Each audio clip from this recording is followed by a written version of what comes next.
Saturday rest day on duty. Sa halip na magpahinga, itinda na lang natin para sa pangangailangan at pang-araw-araw na gastusin.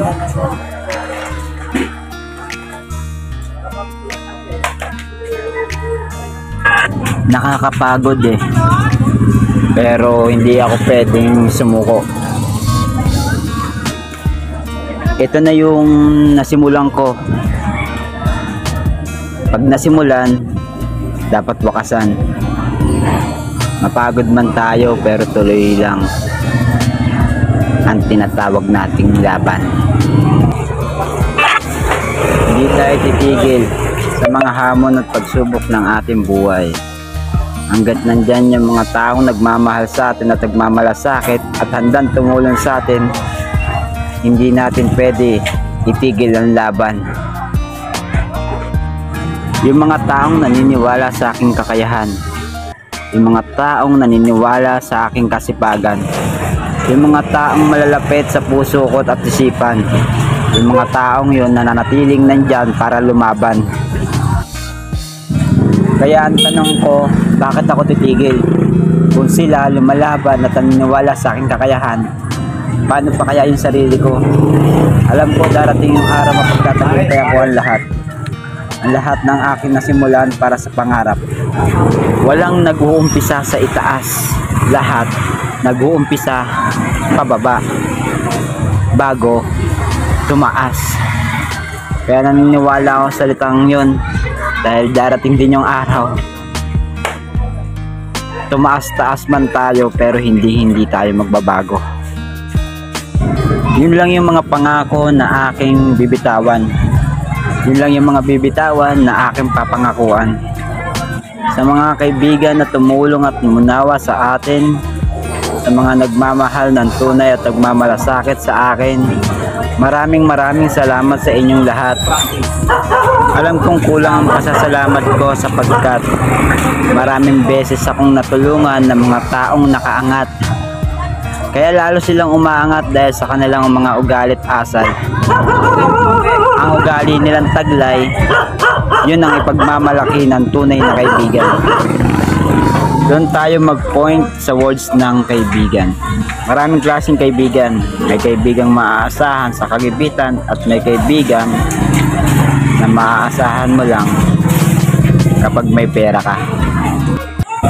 May kaibigan na kapag sila ang mangailangan, ang gagaling nila. Pero kapag ikaw ang nangailangan, tataguan ka pa nila. Pero hayaan na natin yung mga ganong klaseng taong kaibigan. Ang tawag sa kanila, hindi tunay na kaibigan. Charot. Ngayon, sisimulan natin ulit sa umpisa. Sana hindi tayo magpagod hanggang sa pagtitinda. Uumpisahan natin hanggang sa tayo'y makilala. Pag nakilala na tayo, syempre, tulad ng pangako ko, hindi tayo magbabago. Ang motto nga natin sa Bantay Pasig, do your part bago ang pangarap. Charot. Sobrang dami ko nang nasabi, pero ang mahalaga yung nilalaman ng aking mensahe. Yung mga sinabi ko, hindi ko pinag-isipan ng matagal. Kung ano yung lumabas sa bibig ko, yun lang talaga ang tunay. Walang halong pagpapanggap, walang halong kurap. Servisyon totoo lamang. At saludo sa mga taong ganito. Alam ko hindi lang ako ang nakakaranas nito. Maraming tao ang nakakaranas ng ganito.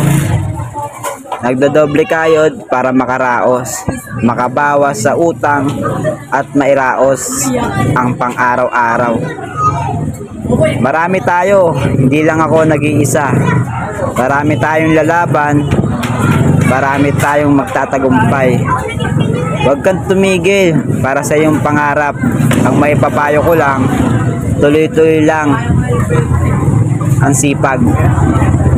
Huwag tayo huminto. tayong mapagod. Ang lagi kong sinasabi, hindi tayo pwedeng mapagod pero pwede tayong magpahinga minuto. Hoy! Lag to. Thanks Tama for ako dyan, watching guys at salamat sa Tama ako dyan. panonood ng mahusay at matahimik. Maraming salamat sa comment lang, sama ko lang ako dyan. subscribe ng aking YouTube channel. Thank you so much guys. Masipag natin si I love magbabalot. you.